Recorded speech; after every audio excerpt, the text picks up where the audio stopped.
And we're back. This is Fast Track, the roadmap. Step 3, the meeting. Now this is where we're going to go along. We've gone through our telephone fact find, our qualifier. We've sent out the confirmation letter. We've made our appointment about 4, 5, 6 days ahead, whatever. And now we're going along. So let's explore what happens there. So we're going to look at in this session the introduction. That's fairly short because it's an introduction. Discuss the qualifying questionnaire, presentation and close, the letter of agreement, and then consolidate and make the audit appointment. What do I mean by introduction? Well, simply this. Get there in a timely fashion and obviously look the part. You want to also ensure that if you're going to see more than one person, if there is 2 or 3, or I tell you, you don't want to go for more than that, but if there is, you want to meet up with the person that you spoke with on the phone before you go in to a larger session. And really, it's to break the ice. It's to develop a bit more rapport. It's to say hi. And irrespective of how many people are going to be in the room, whether it's just the one person or many, you want to break the ice. So don't just launch in because there's no human face being shown. People respond to people. We buy, and you heard this when we were talking on the 101, we buy from an emotional standpoint. We buy people. We buy what things do for us. And so they're going to buy you. So you want to be seen to be a warm person. And how to do that is quite simple. Talk about anything than what you are really there to talk about. You know, it could be that there's a picture on the desk of the business owner's kids, and you might say how wonderful they look, or you've got children of a similar age, or it could be something to do with sport that you've seen, or it could just be about the horrendous traffic, anything at all. But it's got to be genuine, it's got to be personal, so that you're opening up the human side. And that's what I really mean by this, and that's what I mean by an introduction. You then settle into your chair and always lean back in the chair. Sit back and have perhaps a folder on there. And inside that folder, you're going to have your qualifying questionnaire and a few copies of the letter of agreement. And we'll get onto that a little bit later. So settling back in your chair, you're going to open your folder and say, words to the effect of, okay, let's talk about your business, and then open up the qualifying questionnaire and discuss that with them. And you can say things like, look, you mentioned when we were speaking on the phone about your biggest challenge being this and that. And what else can you tell me about that? So you now want to open up discussion, get them talking about what's in there. And really, what you're really trying to do is hit their problems, hit their challenges, let them feel some more pain. It's like, dare I say, plunging the knife in and then twiddling it around to create even more pain. And that's kind of what we're doing, because we want them to experience and to share with us what's going on, what the really bad bits of the business are, because we've got great news. We've got a solution for all of that. So go through the qualifying questionnaire, discuss it, and it could be by the time that you get to the end of that they're ready, that you don't have to do any more, that you can close it right there and then, pull out their letters of agreement, and then sign them up. As simple as that. However, it rarely goes quite as easy as that. They're probably going to want to know something about what you can do, or who the company is, who you are, and so on and so forth. And so we've got a presentation for doing just that. And we call it, as I mentioned before, the orientation.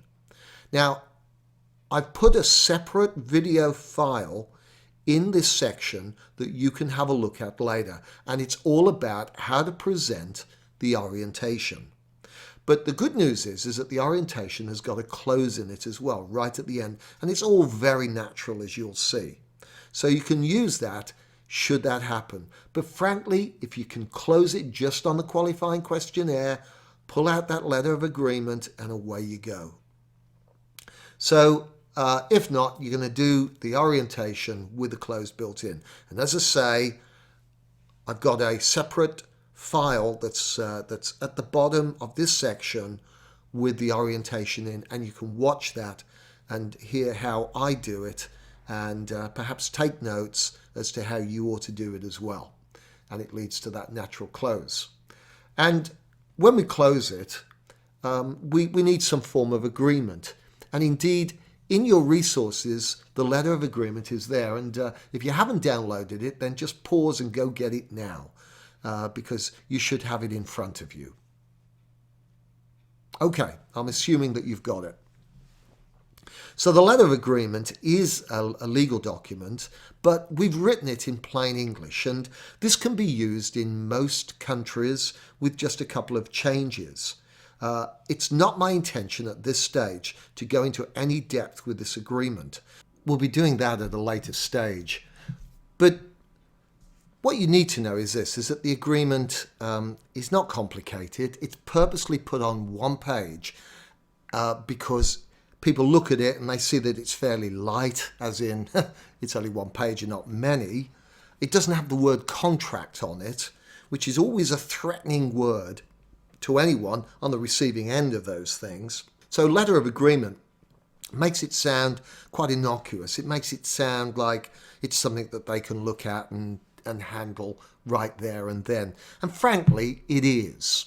Okay, so what it represents is an agreement between you and them. It tells them that you're going to perform the function of helping them to grow and develop their business. It puts the obligation on them to carry out the implementation of the strategies that you put forward. It tells them that you don't work for them and that you're not working by the hour but by project. It states the payment terms, which I will come back to in a moment.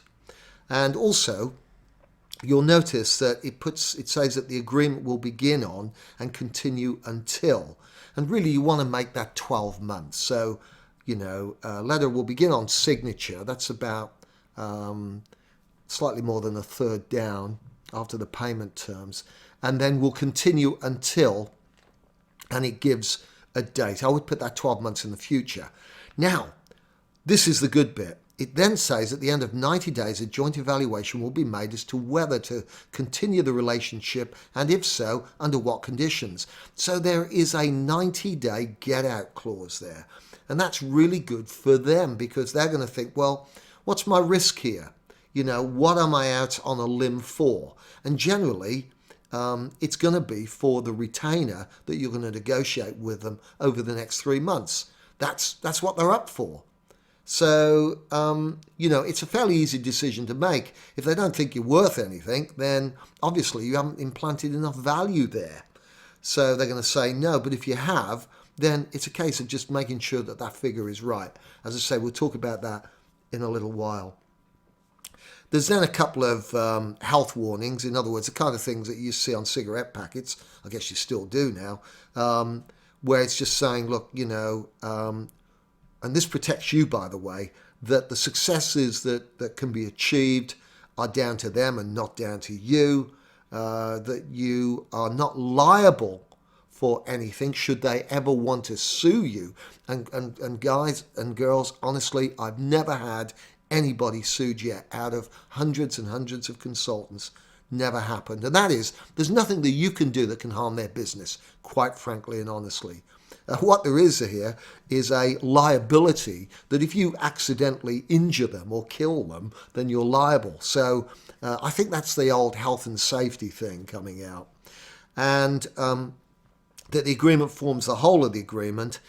And for those of you in other countries, it says this agreement is governed by English law and the parties agree to non-exclusive jurisdiction of the English courts. So you just change that to your state, for instance. If you're in the Anglosphere, then pretty much the laws are are fairly uniform. They're according to common law.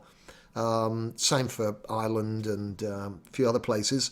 Elsewhere, this I am told, but you must not take my word for it. You must check that this agreement stands up anyway, because it's quite simple.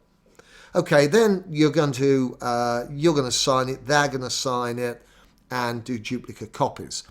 Just coming back to the payment terms. Look, you want to negotiate, even with these early deals, some sort of retainer. That retainer could be anywhere from a couple of $1,000s a month, or a couple of £1,000 a month, or maybe less, up to 5, 6, 8,000, depending how confident you are, how much they need you, what the problems are, whole range of issues there. But negotiate something there. It then means there's skin in the game for them as well as for you. And you can then note that down in months 1, 2, 3, and 4. Now, I know you're thinking, well, why are they separated? Well, that's just in case you work on an annual fee with them. And then what I used to do is say that 50% of that annual fee, so let's say it's £50,000, then I want 25,000 of that in the first 3 months, divided into 3 payments. And you put that down. Then after month 4, it's a different amount. And occasionally, they'd want to negotiate how that first 3 months was paid as well, so you can alter the figures. Looking down a bit, you'll see that it says plus blank percentage of blank. And this is where you're going to put your performance fee, your success fee. And so typically we go for 25% of the increase. Understand that, it's of the increase in the business that we generate. That's 25% of the profit that we generate. You want to commute that profit into turnover. So say if they've got a 50% margin and you're asking for 25%, then when you do the math on that, it turns out to be 12.5% of turnover, which might be a little bit high. So, you might bring that back a bit. But that's what you're going to put on there. Now, we're going to discuss that in a lot more detail when we get onto Talisman and onto this agreement in some depth. And so, you put, say, 10% of turnover, increase in turnover each month, due on and make it at the end of every month. You don't want to do it quarterly, because it could be a big sum and they're going to feel very reluctant about paying over a big sum. So do it monthly. And something else that you might be thinking about, well, how do we check on this? How do we police it? Again, we'll talk about that when we get to Talisman, and indeed how to measure it. So that's the letter of agreement. Finally, we want to consolidate and make the audit appointment. In other words, wrap it all up. Tell them what you've talked about. There's the old trainer thing. Tell them what you're going to talk about, then talk about it, then talk about what you've talked about. So just wrap it all up, summarize it, what you've agreed, what you've done, and shake hands, whatever, and then talk about other things. Go back to being the human being again and talking about the match that's coming up on Saturday, or the TV program you both like, or whatever it is. Do that, and then bid them goodbye, off you go. You should also make the audit appointment at that time, where you're going to come back and do the confidential business audit, which is what we're going to be talking about next.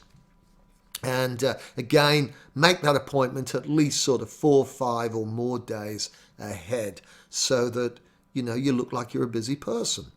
It's all about positioning, and it's all about recognizing that perception is reality.